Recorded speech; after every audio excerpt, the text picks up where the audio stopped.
네, 어벤져 전략회의 12월 15일 일요일 순서 진행하겠습니다. 오늘 방송하러 나오면서 참 발길이 무거웠습니다. 마음도 참 굉장히 무거운 마음으로 이 자리에 섰습니다. 어제 윤석열 대통령에 대한 탄핵 소추안이 통과가 됐습니다. 참 윤석열 대통령이 어제 담화문을 발표를 했는데요. 본인이 그동안 해왔던 여러 가지 성과에 대해서 쭉 이야기를 해왔습니다. 근데 저는 그 모습을 보면서 그 많은 성과들을 사실상 이 계엄이라는 비정상적인 방법으로 모두 다 날려버린 그런 상황이 연출이 됐습니다.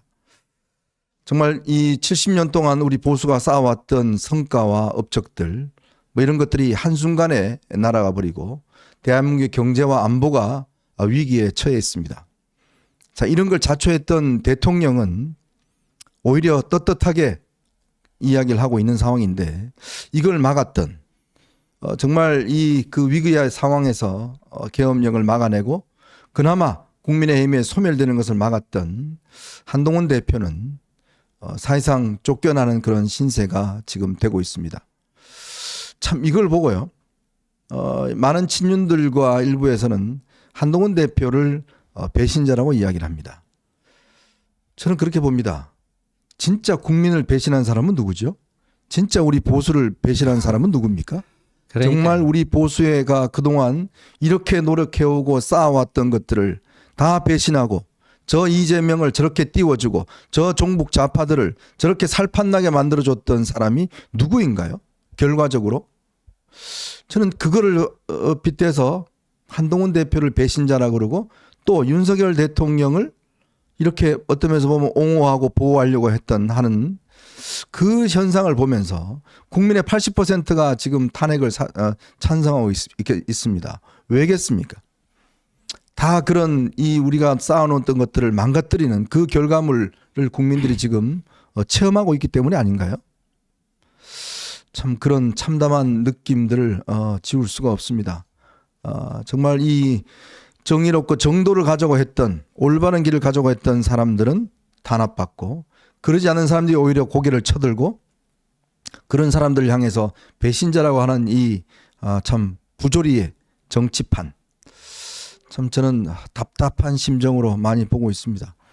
근데 저는 뭐 이런 거죠. 지금 현종님이 비유를 잘 하셨는데 사고는 대통령께서 치셨는데 그거를 나름대로 수습한 당 대표에게 모든 책임을 전가해서 뒤집어 씌워갖고 내쫓는다. 참 이거 누가 이런 거를 이해할 수 있겠는가 하는 건데, 그렇죠. 근데 참 뼈아프게도 저희 내부가 무너졌습니다. 저희 내부가 무너졌기 때문에 저는 당연히 그런 공작이 들어올 거라고 봤고요. 나름대로 이 한동훈 체제를 무너뜨리기 위해서 정말 집요할 정도로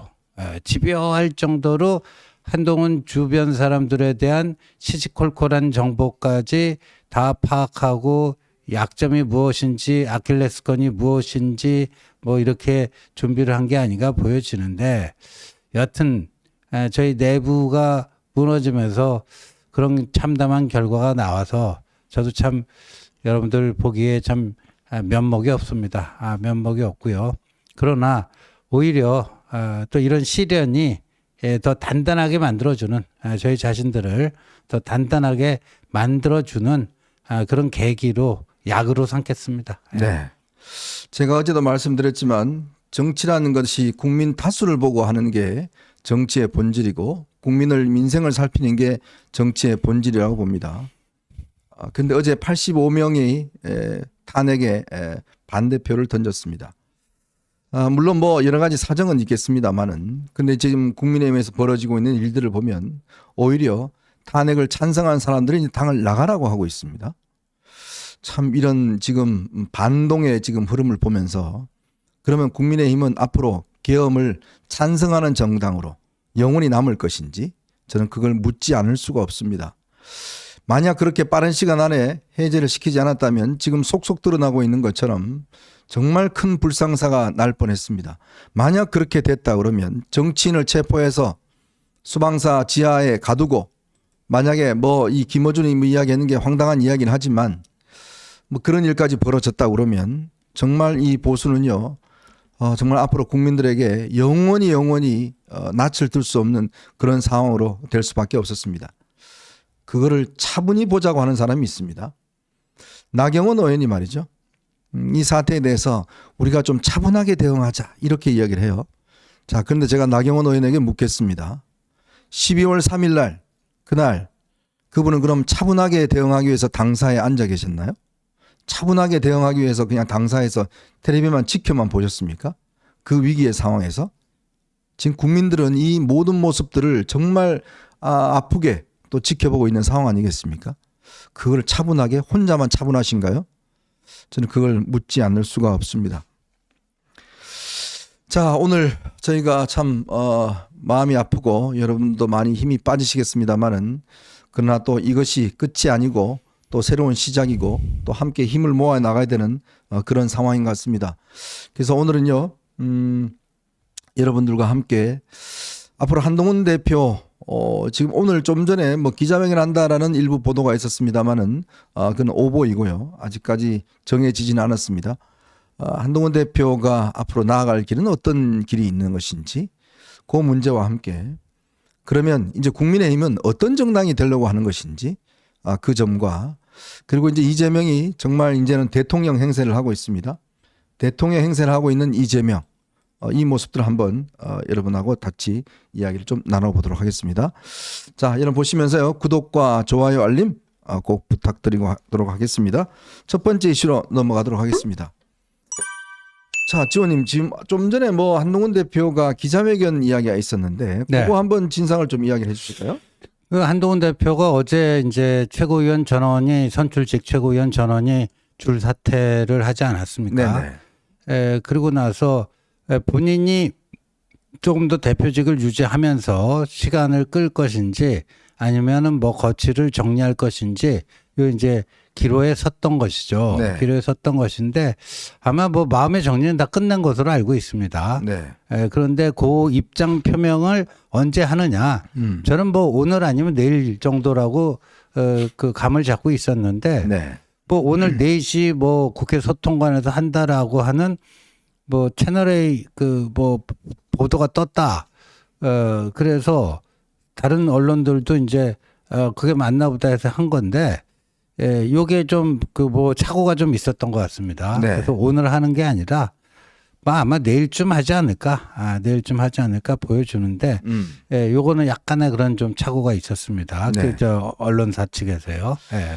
그러면 지금 이제 그러면 당헌 당규상 일단 5명이 사퇴를 했기 때문에 네. 그러면 이제 비대위 그러니까 자동적으로 그 최고위원회가 이제 해체가 되는 건가요? 네, 해체가 되는데 이제 선출직 최고위원 4명 이상이 사퇴를 하면 이제 비대위 체제로 전환하는 그 요건이 됩니다. 네. 그러니까 이준석 때는 그런 게 좀 애매해 가지고 네. 뭐 그때 왜 기억나시죠? 저 행정법원에 가처분 신청해 갖고 한 번은 인용이 되고 네. 한 번은 또 기각이 되고 맞아요, 뭐 그런 맞아요. 적이 있었잖아요. 그래서 그때 좀 이걸 명확하게 고친다고 당헌 개정을 했어요. 그래서 선출직 5명 중에 4명 이상이 사퇴하면 비대위로 전환하는데 그런데 그 당 대표가 계속 권한을 유지하고 있으면은 당 대표가 사퇴를 안 하면 네. 그 원내대표가 권성동 원내대표가 당대표 권한대행은 아닌 거죠. 어허. 그러니까 그 비대위원장은 당대표 또는 당대표 권한대행이 임명한다. 당원에 그렇게 돼 있거든요. 네네. 그러니까 어제 뭐 박상수 변호사가 그 당원을 보고 그 지적했던 건 그거거든요. 한동훈 대표가 그러니까 비대위원장을 임명을 하고 물러나는 방안도 있다. 네. 그 얘기를 한 거예요. 어허. 그 얘기를 한 건데 근데 뭐 저희들 내부에서 뭐 그게 과연 뭐 제대로 된 선택일까 뭘까 뭐 그런 문제가 좀 있었던 거죠. 예. 그렇죠. 뭐 지금 상황에서 사실 뭐 한 대표가 비대위원장을 지명한다는 것도 또 뭐 여러 가지 분란이 있을 수가 있고 네. 뭐 그런 면도 있을 수가 있습니다만은 아마 우리 많은 그 이 시청자분들이 궁금해하시는 게 그러니까 우리가 어제도 저희가 말씀드렸습니다만 원래 장동혁 최고위원이나 진종호 최고위원 여기가 이제 뭐 사퇴하지 않겠다. 또 김재원 최고위원도 그렇고 이뇨한 최고위원도 사퇴하지 않겠다라고 이야기를 했는데 그 왜 분위기가 급반전했는지 그거에 대한 좀 궁금증들이 많으신 것 같아요. 저는 뭐 장동혁 최고위원의 경우에는 저한테는 뭐 그럴 리 없을 거다. 네. 뭐 한 두 차례에 걸쳐서 확인을 받았기 때문에 뭐 그런 일이 벌어질까 이렇게 생각을 했던 거죠. 네. 했던 건데 모르겠어요. 무슨 뭐 사정이 있겠죠. 사정이 있을 텐데 그렇게 됐고 뭐 진정호 최고위원도 저쪽에서 그 회유 공작을 한다. 네. 뭐 이런 얘기를 뭐 들었는데 네. 뭐 그렇게까지 하겠냐? 왜냐하면 또 탄핵 그 찬성 입장을 공개적으로 표명하지 않았습니까? 그래서 뭐 그렇게까지 하겠는가 싶었는데 뭐 또 무슨 사정이 좀 있었던 것 같습니다. 네. 참 사람의 속이란 거 참 알 수는 없습니다. 알 수는 없고 저희도 뭐 이유를 잘 알 수는 없지만 제가 느끼고 있는 감은 사실 이제 이번에 이 계엄령이 내려지고 하면서 윤석열 대통령이 사실상 이제 이 한동훈 대표를 겨냥한 여러 가지 아마 일들을 벌인 게 아닌가라는 저런 느낌들 가지고 있어요. 네, 그렇죠. 한 대표를 어떻게 하든지 자리에서 내려오게 하기 위해서 여러 가지 아마 일들을 좀 벌인 것 같습니다. 왜냐하면 여당에서는 유일하게 한동훈 대표가 체포 명단에 들어가 있습니다. 체포 명단에 들어가 있고 나머지는 다 야당 인사들인데 유일하게 한동훈 대표만 들어가 있어요. 자, 그리고 계엄령이 해제되고 난 다음에도 소위 친윤 최고위원들 같은 경우를 이 대통령실 관저로 불러서 대통령이 따로 면담했다는 소식을 제가 접했습니다. 그리고 또 개별적으로 전화를 많이 돌려서 의원들에게 본인의 구명과 또 한동훈 대표의 사퇴 이거를 아마 요청했다는 이런 이야기도 있고 이건 아마 뭐 글쎄요 뭐 대통령 부부가 함께 이렇게 해왔던 것이고 뭐 그것이 글쎄 뭐 정치의 세계라는 게 잘 알 수는 없습니다만은 뭐 그냥 말만으로 한 거는 아닌 걸로 저는 보여집니다. 어쨌든 뭐 그런 것들을 한 대표 입장에서 보면 지금 당내에 일단 소수기 때문에 워낙 친윤들이 이런 부분들을 똘똘 뭉쳐서 사실은 이제 뭐 이걸 해왔고 특히 이제 TK 지역 같은 게 PK 지역 같은 경우는 이 탄핵에 대한 어떤 정치적 트라우마가 좀 있기 때문에 본인들의 어떤 차기 총선 때 이걸 겨냥을 해서 실질적으로 아마 이런 공개적인 어떤 이걸 좀 펼친 게 아닌가 뭐 그런 생각도 듭니다. 어쨌건 지금 이런 상황을 보면 참 한 대표의 앞으로의 참 행보가 이제는 이제 뭐 당 대표직에서 내려오게 되면 사실 우리가 지금 선거 이 앞으로 헌법재판소 여러 가지 어떤 스케줄을 보면 실제로 한 6월쯤 아마 대선이 치러질 수 있는 가능성이 지금 현재로서는 가장 높잖아요. 그렇죠. 근데 헌법재판소가 어떤 속도로 그 이제 이 탄핵 심판을 진행하는가에 따라서 나올 텐데 어떤 사람은 뭐 한 두세 달이면 나올 것 같다라는 사람도 있고 네. 좀 더 걸릴 것 같다. 왜냐하면 윤 대통령 측에서 총력전을 펼칠 것이기 때문에 그렇게 쉽게 결론이 나지 않을 가능성도 있다. 뭐 양론인데 그건 뭐 저희가 뭐 여기서 뭐 예측하는 게 뭐 조금 뭐 별 그 결정권을 저희들이 갖고 있는 게 아니잖아요. 그죠? 네. 그렇습니다. 지금 뭐 일단 4월 달에 문영배, 이미선 그러니까 문재인 대통령이 임명했던 2명의 헌법재판관이 임기가 끝이 납니다. 끝이 나기 때문에 그 2명의 임기 끝나기 전에 아마 이제 이 결론을 내릴 가능성이 현재로서는 가장 높습니다. 옛날에 아마 박근혜 대통령 때는 박한철 그때 헌법재판소장인가요? 네. 그 임기가 끝나고 난 다음에 8명으로만 일단 그 결론을 내렸지 않습니까? 그 이번에는 이제 두 사람이 이제 결론 내리기 때문에 아마 여기에 이제 윤석열 대통령이 지금 변호인단을 구성을 하고 있는 모양인데 그렇게 좀 순조롭지는 않는 모양입니다. 제가 듣기로는 그렇게 변호인단을 하겠다는 분들이 그렇게 많이 있지가 않은 것 같아요. 사무실도 별로 아직 못 구하고 있고 뭐 이런 어려운 상황이라고 그럽니다.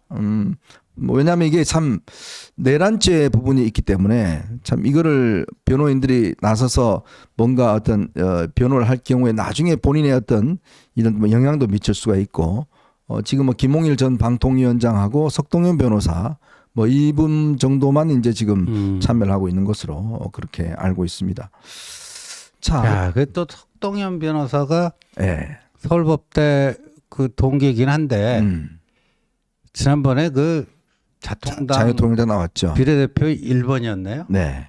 아, 2번이었죠. 2번. 황 저기 저 예, 부산에. 예. 예. 사실은 지금 정광훈 목사 측에서 변호인들 다 되고 있어요. 김용현 그 국방부 장관 네. 변호인도 원래 대륙아주가 맡았다가 대륙아주가 사임계를 내고 그렇죠. 지금 이 정광훈 목사 측에 있는 변호인이 예. 지금 변호사로 들어갔어요. 그러면서 지금 이 진술 거부권을 행사하고 있습니다. 이제 그러니까 아마 같이 보조를 맞추겠다고 보는 것 같아요. 사실은 뭐 정광훈 목사가 거의 뭐 이번 사태 지금 시위도 그렇고 어제 정광훈 목사가 집회에서 이런 이야기를 했습니다. 어제 아마 광화문 집회에서요. 윤석열 대통령은 대한민국 모든 정보를 장악하고 계십니다. 그런데 대통령께서는 내가 하는 연설 하나하나를 기록하며 보고 계십니다. 그래서 자유통일을 선포하신 것입니다. 저에게 원고료를 주셔야 합니다. 그러면서 어제 이제 저런 걸 했어요. 윤석열 계엄령을 정당했다. 저런 이제 신문 호해를 만들어서 뿌렸는데 국민의힘에 있는 뭐 의원들이 저 이제 이 그 사진들을 다 공유하면서 아 이게 뭐 민심이다 이렇게 이야기를 했어요. 저는 그걸 보면서 글쎄 이제 이분들이 이제 그쪽으로 가려고 그러나라는 뭐 느낌도 뭐 지울 수가 없겠더라고요.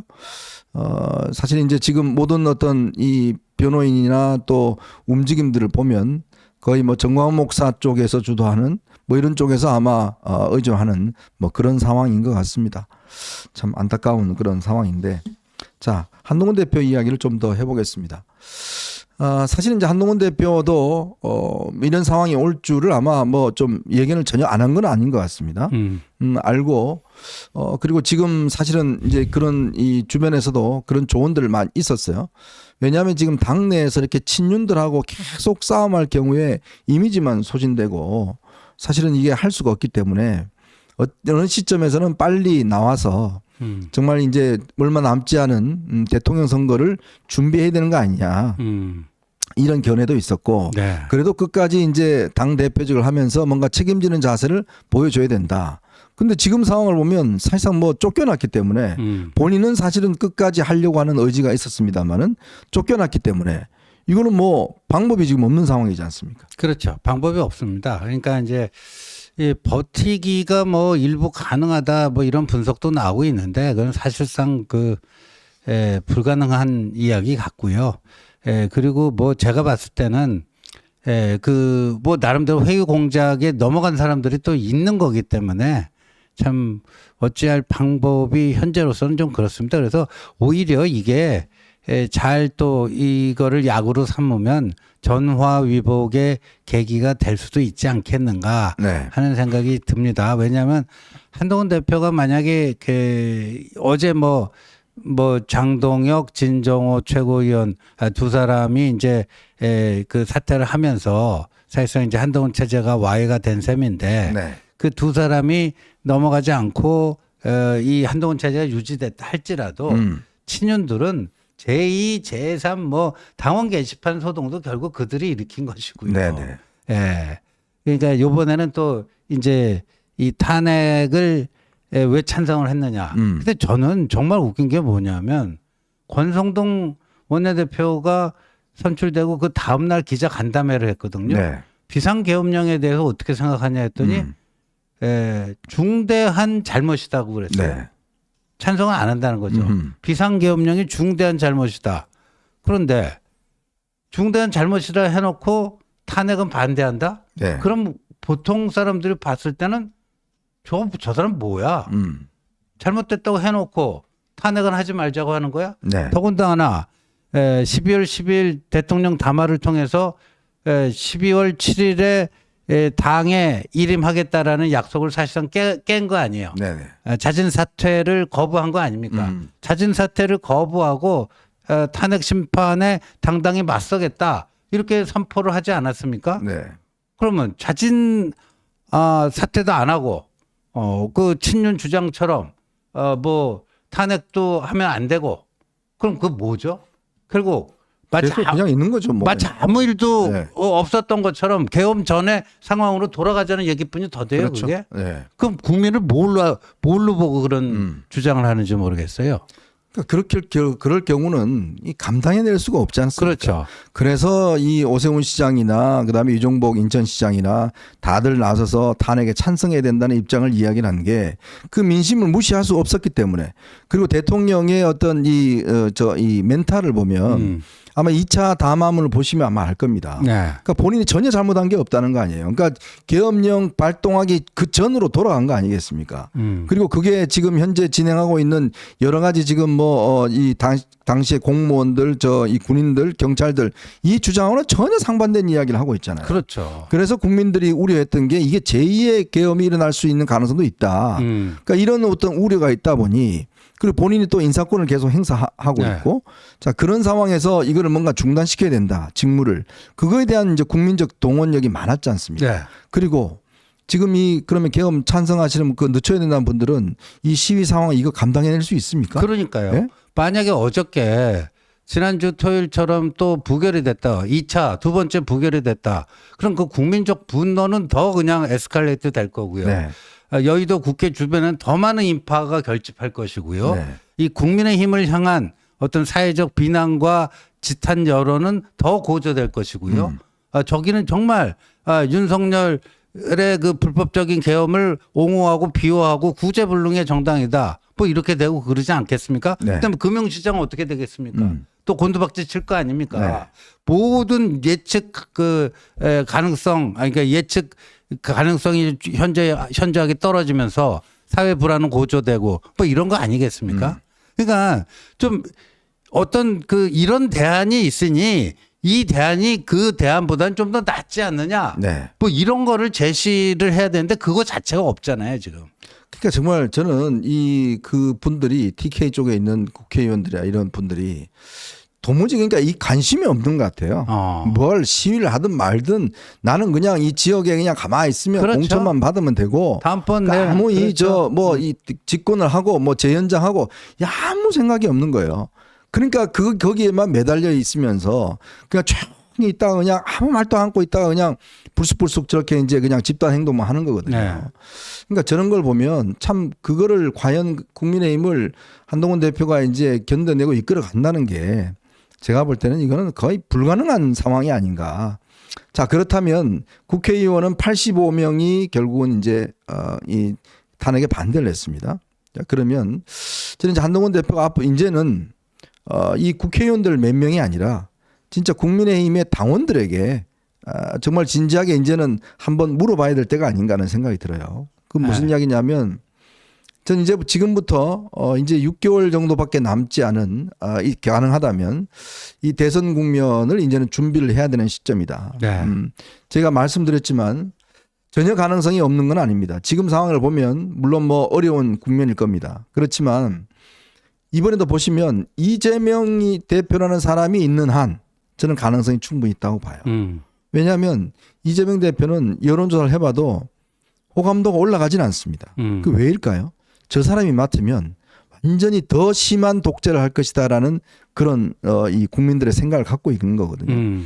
저는 그런 부분에서 이제 국민들이 지금은 분노감이 높지만 이걸 한층 조금 이제 지나가고 나면 진짜 대한민국을 어떻게 이끌 것인가에 대한 본질적인 이제 고민을 하게 될 것이다. 그렇죠. 네. 그러면 거기에 대한 대안들을 제대로 내는 사람에게 저는 아마 표를 줄 것이다. 그렇다면 저는 그래서 지금부터 한 대표가 이제 이런 국민의힘의 어떤 국회의원들의 연연하는 것이 아니라 진짜 당원 전체의 뜻이 뭔지 그렇죠. 이걸 한번 물어보고 그리고 이 당원들을 위해서 어떤 희망을 주고 그리고 다음 대선에서는 지금의 어떤 윤석열 정부에 대한 어떤 반성 그리고 처절한 어떤 자기 반성 이걸 통해서 새로운 어떤 보수의 길을 갈 수가 가겠다라는 부분에 대한 어떤 저는 뭐 이 비전 예. 이런 것들을 만들어내는 시간 예. 저는 그게 지금부터 필요한 시점이 아닌가 하는 생각이 듭니다. 그래서요. 물론 이제 이게 이제 대통령을 파면시킬 정도의 탄핵 사유가 되는지 안 되는지 이제 헌법재판소에서 이제 심리를 해 나가겠지만요. 여하튼 그러니까 대통령 그 담화를 보면요. 몇 차례 걸쳐 담화를 했는데 저 거대 야당 세력의 그 무도한 폭주 네. 그거에 대해서는 우리도 딱 공감하는 바 아닙니까? 아, 그럼요. 그렇죠.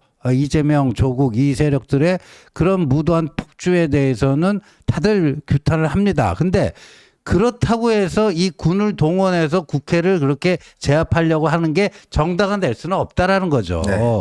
그게 그러한 어떤 명분이 일정 정도 될 수는 있겠지만 이게 모든 게 다 그렇잖아요. 어떤 문제를 바로잡기 위해서는 그 문제를 바로잡기 위한 적합한 수단이라는 게 있지 않습니까? 바로 그거죠. 네. 예를 들어 선관위에 대해서도요. 과거에 이 수사를 통해서 압수수색 영장 집행된 적이 있습니다. 네. 선관위보다도 더 센 대법원도 말이죠. 맞아요. 대법원도 그때 김명수 대법원장 들어서면서 그 전임 양승태 대법원장 시절에 사법행정권 남용 뭐 이 사건이 있다. 그때 그거를 수사로 파헤친 사람이 윤석열 검사였단 말이죠. 네네. 그때 압수수색 했어요. 그러니까 이 선관위 그런 거라면 거기에 적법한 수단으로서 그걸 해야 되는데 왜 군을 동원해서 하냐고요. 그 부분은 잘못됐다라는 거는 분명하잖아요. 네. 권성 친윤 윤핵관인 권성동 원내적 대표조차도 기자간담회에서 비상계엄은 중대한 잘못이다라고 했잖아요. 네. 그럼 그 대통령이 그런 중대한 잘못을 범하게끔 한 이 집권 여당 먼저 반성하고 속죄하는 것부터 시작해야 되지 않나요? 네. 예. 그러니까 그 반성이 없이 무조건 우리는 탄핵만 막으면 된다. 이런 이미지로 지금 국민들한테 비춰지고 있는 거 아니겠습니까? 언제 한번 정말 국민의힘 TK 너희들이 대통령 이제 이런 문제에 대해서 비판 한번 한 적이 있습니까? 다 입 다물고 있다가 이제 탄핵한다고 그러니까 그건 안 돼. 라고 이야기를 하잖아요. 그럼 어떻게 하자는 이야기예요. 그러니까 조용히 그냥 문제 해결하자고 나경원 의원처럼 조용히 해결하자고요? 뭐 어떻게 조용히 해결해요 지금? 이게 보통 문제입니까 지금? 조용히 해결할 수 있는 문제예요? 그럼 본인들은 조용히 그냥 저 국민의힘 당사에다 저 앉아 있었어요? 그것 때문에? 지금 정말 시시각각 저 우원식 이재명은 담 넘어 들어가고 있는데 들어가고 그거 사진 한 장 때문에 지금 인기가 그냥 뭐 하늘을 찌를 듯한데 그럼 국민의힘 의원들은 당연히 그냥 참아시면서 국민의힘 당사에 앉아 있어서 그게 해결이 되는 건가요? 그것도 4선 5선 했다는 분들이 그런 정치적 감각도 없나요? 그러니까 본인들이 그거를 기본적으로 못한 것에 대해서는 일말의 사과나 일말의 반성도 없으면서 없어요. 18명 이끌고 지금 국회로 들어가서 이 해제하는데 일조했던 한동훈 대표에 대해서는 뭐라고 이야기를 하나요? 그 잘못한 건가요? 안 그랬으면 국민의힘이 지금 받을 수 있는 온갖 지금 비판과 온갖 지금 책임 그거 어떻게 할 건가요? 지금 벌써 추경호 원내대표에 대해서 지금 내란 동조자라고 지금 고발까지 돼 있지 않습니까? 그렇죠. 예? 예. 그러면 그렇게 해서 고발돼서 국민들이 뭐라고 생각하시겠어요? 그걸 지금 잘했다는 건가요? 참 저는 그런 정치를 어떻게 4선 5선 했다는 분의 생각이 그렇게 짧을 수가 있는지 저는 참 이해가 안 됩니다. 예? 그러니까요. 참 그렇습니다. 지금 이 상황의 심각성도 모르는 것 같고 그냥 저 영남 의원들은 그냥 영남 정서에 맞춰서 뭐 가자. 뭐 거기서는 괜히 또 배신자 이런 프레임 씌워지면 제2의 유승민처럼 될 수 있으니까 그거는 피하자. 그게 개인 보신주의죠. 네. 개인 보신주의. 그 뭐 개인 몸보신하려고 그러면요. 뭐하러 뭐 국회의원 합니까? 예. 지금 나라가 정말 어렵고 정말 이 윤 대통령이 왕 같은 행동을 한 거 아니겠습니까? 그렇죠. 전제군주 같은 행동을 한 거 아니겠습니까? 내 말 안 듣는다고 나하고 반대된다고 무조건 너 반국가 세력이야. 너네들 쓸어버릴 거야. 그래서 군대 동원한 거 아니겠습니까? 지금 나오는 거 한번 보십시오. 정말 그 수십 년 동안 군대에서 또 경찰에서 고생했던 정말 이 최고의 자리에 올랐던 그 엘리트들이 수갑 차서 저렇게 지금 구속되는 모습 한번 보십시오. 저들이 왜 거기에 들어가겠습니까? 전 정말 가슴 아픈 게 뭐냐면 정말 육사 나오고 그다음에 경찰대 나오고 정말 승승장구해서 국가를 위해서 30년 40년 헌신한 인사들이 왜 대통령의 잘못된 저 지시 하나 가지고 저렇게 전부 다 구속되고 앞으로 연금도 안 나오고 그걸 당하게 맞느냐고요. 그걸 시켰던 그 사람은 전혀 지금도 반성도 하고 있지 않는 상황이니까. 그럼 그들이 다 책임을 물어야 된다는 거 아닙니까? 예? 그러니까 이런 일을 벌여놓고 아무런 잘못도 없다라고 이야기를 하면 앞으로 그럼 국민들이 보수가 집권하게 되면 또다시 비상계엄 일으키겠네? 그런 생각을 다 하실 거 아니에요? 그걸 그냥 감수하고 가자고요? 그게 민주주의입니까? 자유민주주의예요? 그게 보수의 가장 기본적인 정치적 자산인 자유민주주의가 그런 겁니까? 대화와 타협을 통해서 문제를 해결하는 게 자유민주주의의 가장 핵심 아니겠습니까? 그렇죠. 예? 예. 아니 나하고 생각 틀리다고 말 안 듣는다고 그냥 군 동원해서 그냥 탄압하고 그냥 고문하고 그러면 그게 어떻게 고개를 들고 다니겠습니까? 예? 그럼 국민의힘 의원들은 그거 하는 거 찬성하자는 이야기예요? 글쎄, 그러니까 일단 그 비상계엄령에 대한 입장부터 좀 정해야 되는 것 같아요. 그러니까 이 친윤이라고 하는 사람들 내에서요 스펙트럼이 상당한 거예요. 권성동 원내대표처럼 중대한 잘못이다라고 하는 사람이 있는가 하면 아유 대통령께서 오죽했으면 그런 일을 했겠느냐. 그러면 네? 살인자한테 오죽했으면 사람 죽였겠니가 똑같은 거예요. 똑같은 얘기죠. 네? 똑같은 얘기예요. 또 그러니까 오는 이야기죠. 그렇게 중대한 문제에 대해서 국회의원으로서 자기 입장 정리도 안 돼 있어요 지금. 예. 그저 그런 상태에서 그냥 배신자 프레임 그 더 씌워지는 거 두려워가지고. 예. 자 이렇게 되면 뭐 이제 국민의힘이 국민의힘 이야기로 뭐 자연스럽게 넘어가도록 하겠습니다. 자 여러분 보시면서요 구독과 좋아요 알림 꼭 부탁드리고요. 많은 응원 부탁드리겠습니다. 자 이제 국민의힘의 미래입니다. 자 이렇게 이제